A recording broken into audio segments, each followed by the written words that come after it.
اور چمک سے مراد کامیابی ہے، اور کڑکنے والی بجلی جہاد ہے جو انہیں موت دکھائی دیتی ہے۔ تو اس کا مطلب اب یہ جو منافقین ہے وہ جب ان کو جو ہے اسلام کی، جب یہاں پر اسلام آیا، اسلام لوگوں نے قبول کیا، اسلام کا واعظ اور نصیحت ہوا، تو وہ ایک بارش کی مانند تھا۔ لیکن آپ کو پتہ ہے بارش کے ساتھ ساتھ یہ ساری چیزیں ہوتی ہے، کڑک بھی ہوتی ہے، چمک بھی ہوتی ہے، بجلی بھی ہوتی ہے، اور اس کے اندر خوف بھی ہوتا ہے، سارا کچھ اس کے اندر ہوتا ہے۔ تو لہذا اسلام میں یہ ساری چیزیں ہی ہیں۔ اب جو اسلام قبول کرے گا، ظاہری بات ہے اس کا مطلب یہی ہوگا کہ اس کو یہ سارے کام کرنے پڑیں گے۔ لیکن منافق تو چونکہ آتا ہی ایک مصلحت کے تحت ہے، وہ یہ ساری چیزیں دینے کے لیے تیار ہی نہیں ہوتا ہے، تو اس لیے اللہ رب العالمین نے ان کی مثالیں یہ دو بیان فرمائیں۔ تو اللہ تعالیٰ سے دعا کرنی چاہیے کہ اللہ ہمیں نفاق سے محفوظ رکھے، وہ عملی نفاق ہو یا اعتقادی نفاق ہو، اللہ تعالیٰ ہمیں اس سے محفوظ رکھے، وگرنہ منافق کا انجام بہت برا ہے۔ اس کے بعد اللہ تعالیٰ نے یہاں پر قرآن کی جو بنیادی دعوت ہے نا اس کو بیان فرمایا، یہاں سے آیت نمبر 21 سے لے کر آیت نمبر 25 تک فرمایا، یا ایھا الناس، اے لوگو، عبادت کرو اپنے رب کی، الذی خلقکم، جس نے پیدا کیا تم کو، والذین من قبلکم، اور جو لوگ تم سے پہلے تھے، لعلکم تشکرون، لعلکم تتقون، تاکہ تم بچو، الذی جعل لکم الارض فراشا والسماء بناء، وہ ذات جس نے بنایا تمہارے لیے زمین کو فرش اور آسمان کو چھت، وَأَنزَلَ مِنَ السَّمَاءِ مَاءً، اور نازل کیا اس نے آسمان سے پانی، فَأَخْرَجَ بِهِ مِنَ الثَّمَرَاتِ رِزْقًا لَكُمْ، اور اس نے نکالا پھر پھلوں سے تمہارے لیے رزق، فَلَا تَجْعَلُوا لِلَّهِ أَندَادًا وَأَنْتُمْ تَعْلَمُونَ، اور بس اس کے لیے تم کسی کو شریک نہ بناؤ جبکہ تم جانتے ہو، وَإِن كُنتُمْ فِي رَيْبٍ مِّمَّا نَزَّلْنَا عَلَىٰ عَبْدِنَا، اگر تم اس بارے میں کسی شک میں ہو جو ہم نے اپنے بندے پر نازل فرمائی، بندے پر اتارا ہے، تو اس کی مثل ایک صورت لے آؤ اور اس کے سوا اپنے حمایتی بلا لاؤ اگر تم سچے ہو۔ فَإِن لَّمْ تَفْعَلُوا وَلَن تَفْعَلُوا فَاتَّقُوا النَّارَ الَّتِي وَقُودُهَا النَّاسُ وَالْحِجَارَةُ أُعِدَّتْ لِلْكَافِرِينَ، پھر اگر تم نے ایسا نہ کیا اور نہ کبھی کرو گے تو اس آگ سے بچ جاؤ جس کا ایندھن انسان اور پتھر ہے، کافروں کے لیے تیار کی گئی ہے۔ وَبَشِّرِ الَّذِينَ آمَنُوا وَعَمِلُوا الصَّالِحَاتِ أَنَّ لَهُمْ جَنَّاتٍ تَجْرِي مِن تَحْتِهَا الْأَنْهَارُ۔ تو اب قرآن کی یہ بنیادی دعوت ہے کہ تمام کے تمام لوگ اللہ رب العالمین پر ایمان لائیں، اس کو پہچانیں اور پہچان کر کے اسی کی بندگی اور عبادت کریں۔ تو یہ قرآن کی بنیادی دعوت ہے۔ جیسا کہ ہم نے پہلے ذکر کیا تھا کہ قرآن پاک کی جو دعوت ہے اس کو ہم اگر اختصار کریں تو تین چیزوں پر میں اس کو محصور کر سکتے ہیں۔ نمبر ایک، اللہ تعالیٰ کی توحید، نمبر دو، رسول اللہ صلی اللہ علیہ وسلم کی رسالت، اور نمبر تین، قیامت۔ یعنی توحید، اللہ تعالیٰ کی صحیح حقیقی معرفت اور پہچان حاصل کی جائے۔ اس حقیقی معرفت اور پہچان جب انسان کو حاصل ہو جاتی ہے تو اس کا مطلب ہے اس نے اپنی تخلیق کا مقصد پورا کر لیا، اور وہ پھر اللہ کا بندہ بن جائے گا، وہ حزب اللہ میں شامل ہو جائے گا، اللہ کے گروہ میں شامل ہو جائے گا۔ اس کا مطلب اگر کوئی شخص اللہ کی صحیح پہچان نہیں کر سکتا، اللہ کی صحیح معرفت نہیں کر سکتا، تو گویا کہ اس نے اپنی تخلیق کا مقصد ہی بھلا دیا ہے۔ تو اس کا مطلب توحید ہے۔ تو یہاں پر بھی اللہ تعالیٰ توحید کی دعوت دے رہے ہیں کہ اے لوگو، اللہ کی عبادت کرو۔ کیوں عبادت کرو؟ اس نے تمہیں پیدا کیا ہے، اور اس کی عبادت کیوں کرو؟ اسی نے تمہارے لیے زمین کو فرش بنایا، اسی نے آسمان کو تمہارے لیے چھت بنایا، اسی نے آسمان سے بارش برسایا، وہی تمہیں پھلوں سے رزق دیتا ہے۔ تو اس کا مطلب یہ سارے کام کرنے والا اللہ ہے، تو پھر تم اس کے ساتھ کسی کو شریک کیوں بناتے ہو؟ اس کے ساتھ کسی کو شریک نہ بناؤ۔ اور پھر فرمایا اگر تم اس بات میں شک شبے میں ہو کہ جو چیز ہم نے نازل کی ہے، یعنی رسول اللہ صلی اللہ علیہ وسلم پر جو کتاب نازل کی ہے، اس کے بارے میں اگر تمہیں کچھ شک ہے تو پھر اس ایک کام کرو، وہ کیا ہے کہ تم ایک اس جیسا کلام بنا کر لاؤ، اس جیسی صورت بنا کر لاؤ، تو تاکہ پتہ چلے کہ واقعی یہ کسی انسان کا کلام ہے، کیا انسان ایسا کلام بنا سکتا ہے؟ تو فرمایا اللہ تعالیٰ نے کہ تم نے ایسا نہ کیا، یعنی تم سے کہا کرو، تم نے ایسا نہ کیا، اور اللہ تعالیٰ نے مستقبل کے لیے بھی چیلنج کر دیا کہ تم ایسا کبھی بھی نہیں کر سکو گے، کبھی ایسا نہیں کر سکو گے۔ تو پھر جب تم ایسا نہیں کر سکو گے پھر کیا ہے؟ تو جو اب اس کو مان لے گا، یعنی کہ من جانب اللہ ہے اور جس پر نازل ہوئی وہ اللہ کا سچا رسول ہے، اگر تم اس بات کو مان لو تو پھر تو تم جہنم کی آگ سے بچ جاؤ گے، اور اگر تم نے اس کو نہ مانا تو پھر کیا ہے؟ پھر اس کا مطلب تم جہنم میں جاؤ گے، وہ جہنم جس کا ایندھن انسان اور پتھر ہے، اور وہ کافروں کے لیے تیار کی گئی ہے۔ کافر کا لفظی معنی ہوتا ہے انکار کرنے والا، یعنی کہ جو رسول اللہ صلی اللہ علیہ وسلم کی رسالت کا انکار کریں گے، آپ پہ نازل ہونے والی جو کتاب ہے وہی ہے اس کا انکار کریں گے، تو اس کا مطلب وہ ہے وہ اللہ تعالیٰ کی توحید کا بھی انکار کریں گے، تو لہذا ایسے انکار کرنے والوں کے لیے وہ جہنم تیار کی گئی ہے۔ تو اب اس میں ایک ہے اللہ تعالیٰ نے دعوت دی کہ مجھے اپنا رب مانو، پھر اللہ تعالیٰ نے ان کا انجام بیان کر دیا جو نہیں مانیں گے، پھر اللہ تعالیٰ آگے جو لوگ مان لیں گے پھر ان کو کیا ملے گا، ان کو اللہ کی طرف سے کیا انعام ملے گا، اس کا ذکر اللہ پاک فرما رہے ہیں۔ وَبَشِّرِ الَّذِينَ آمَنُوا وَعَمِلُوا الصَّالِحَاتِ أَنَّ لَهُمْ جَنَّاتٍ تَجْرِي مِن تَحْتِهَا الْأَنْهَارُ، اور ان لوگوں کو خوشخبری دے دو جو ایمان لائے اور انہوں نے نیک اعمال کیے، بے شک ان کے لیے ایسے باغات ہیں جن کے نیچے سے نہریں بہتی ہیں، جب کبھی ان سے کوئی پھل انہیں کھانے کے لیے دیا جائے گا کہیں گے یہ تو وہی ہے جو اس سے پہلے ہمیں دیا گیا، وہ انہیں ایک دوسرے سے ملتا جلتا دیا جائے گا، اور ان کے لیے ان میں نہایت پاک صاف بیویاں ہیں اور وہ ان میں ہمیشہ رہنے والے ہیں۔ تو یہاں پر اللہ پاک نے ان لوگوں کا انجام بتا دیا جو اللہ کو ماننے والے ہیں، کہ نہ ماننے والوں کے لیے جہنم ہے اور ماننے والوں کے لیے جنت ہے، اور جنت میں پھر کیا کچھ ہوگا، وہاں انہیں وہ پھل دیے جائیں گے، رزق دیا جائے گا، اور وہ ایسا رزق ہوگا جو اس سے ملتا جلتا ہوگا، لیکن وہ ظاہری طور پر ملتا جلتا ہوگا، لیکن اپنی کوالٹی کے لحاظ سے، اپنے ذائقے کے لحاظ سے، اپنی مٹھاس کے لحاظ سے، اپنی خوشبو کے لحاظ سے وہ بہت اعلیٰ ہوگا، چونکہ جو جنت کی چیزیں ہیں، جنت کی کوئی بھی چیز ایسی جنت کی کوئی بھی چیز ایسی چیز ہے جس کی نہ دنیا میں کوئی مثال ہے، نہ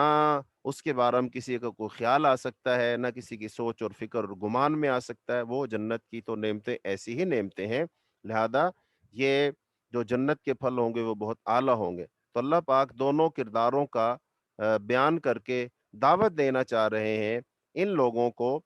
کہ بھئی بتاؤ مان کر کے جنت میں جانا ہے کہ نہ مان کر کے جہنم میں جانا ہے، تو یہ فیصلہ انسان نے کرنا ہے، چونکہ اسلام کے اندر کوئی زبردستی نہیں ہے، اور اللہ تعالیٰ نے انسان کو ارادے اور اختیار کی نعمت دے کر کے اس کو آزاد چھوڑ دیا ہے کہ بھئی جو چاہے تم کر لو، فیصلہ تمہارا ہوگا، ہاں آخر میں انجام جو ہے وہ اس کے جو اصول ہم نے مقرر کر دی اس کے مطابق انجام ہوگا، اور وہ اصول یہی ہے جو ایمان لائے گا، اللہ کی پہچان حاصل کرے گا، وہ کامیاب ہوگا، اور جو ایمان نہیں لائے گا، اللہ کی پہچان نہیں کرے گا، رسول کی رسالت کو نہیں مانے گا، وہ دنیا میں بھلے بادشاہ ہے، امیر ہے، دولت مند ہے، خوبصورت ہے، بڑے اونچے خاندان والا ہے، لیکن کوئی بھی چیز اس کو اللہ کے عذاب سے نہیں بچا سکے گی۔ آگے اللہ رب العالمین نے جو ہے اس بات کو بیان کیا کہ اللہ مختلف مثالیں دے کر اپنی بات سمجھاتا ہے، بھلے وہ چھوٹی مثال دے، بڑی مثال دے۔ ان اللہ لا یستحیی ان یضرب مثلا ما بعوضۃ فما فوقها، بے شک اللہ اس سے نہیں شرماتا کہ کوئی بھی مثال بیان کرے، مچھر کی ہو پھر اس کی جو اس سے اوپر ہے، بس لیکن وہ لوگ جو ایمان لائے سو جانتے ہیں کہ بے شک ان کے رب کی طرف سے حق ہے، اور رہے وہ جنہوں نے کفر کیا تو وہ کہتے ہیں کہ اللہ نے اس کے ساتھ مثال دینے سے کیا ارادہ کیا، وہ اس کے ساتھ بہتوں کو گمراہ کرتا ہے اور اس کے ساتھ بہتوں کو ہدایت دیتا ہے، اور وہ اس کے ساتھ فاسقوں کے سوا کسی کو گمراہ نہیں کرتا۔ تو اس سے پتہ چلا کہ جو اللہ پاک کا کلام ہوتا ہے، بعض لوگ اپنی نادانی، نہ سمجھی، ایمان نہ لانے کی وجہ سے لوگ گمراہ ہو جاتے ہیں، اور اسی کلام کی وجہ سے بہت سارے لوگ ہدایت یافتہ ہو جاتے ہیں۔ یعنی قرآن کو دیکھ لیجیے، قرآن کے بارے میں مشرکین مکہ میں سے بیشتر وہ لوگ تھے جنہوں نے شروع میں کہا کہ یہ تو کسی شاعر کا کلام ہے، مجنوں کی بات ہے، یہ تو فلاں ہے فلاں ہے فلاں ہے، لیکن انہوں نے نہ سمجھا اور گمراہ ہو گئے، اور جن لوگوں نے اس کو سمجھا کہ بھائی یہ تو بہت اعلیٰ عمدہ کلام ہے، بلکہ کسی بشر کا کلام ہو ہی نہیں سکتا ہے، تو اس پر وہ ایمان لے آئے۔ ایسے ہی آج بھی لوگ اور قیامت تک قرآن پاک کو لوگ نہ سمجھیں گے، خاص طور پہ وہ لوگ جنہوں نے سبکن درسن درسن کسی استاد سے تعلیم نہیں لی ہوتی، زانوی تلمذ طے نہیں کیے ہوتے، وہ اصول کو نہیں جانتے ہیں، عربی کو نہیں جانتے ہیں، گرامر کو نہیں جانتے ہیں، حدیث کو نہیں جانتے ہیں، وہ محض اپنی جدیدیت کی بنیاد پر اور وہ قرآن پاک کو سمجھنے کی کوشش کرتے ہیں، اور اس کی بنیاد پر غلط مفہوم اخذ کرتے ہیں، اور غلط مفہوم لے کر خود بھی گمراہ ہوتے ہیں، دوسروں کو بھی گمراہ کرتے ہیں۔ اس کی سب سے بڑی مثال بر صغیر پاک و ہند میں مرزا غلام احمد قادیانی کی ہے، کہ اس قادیانی ملعون نے قرآن پاک کو نہیں سمجھا،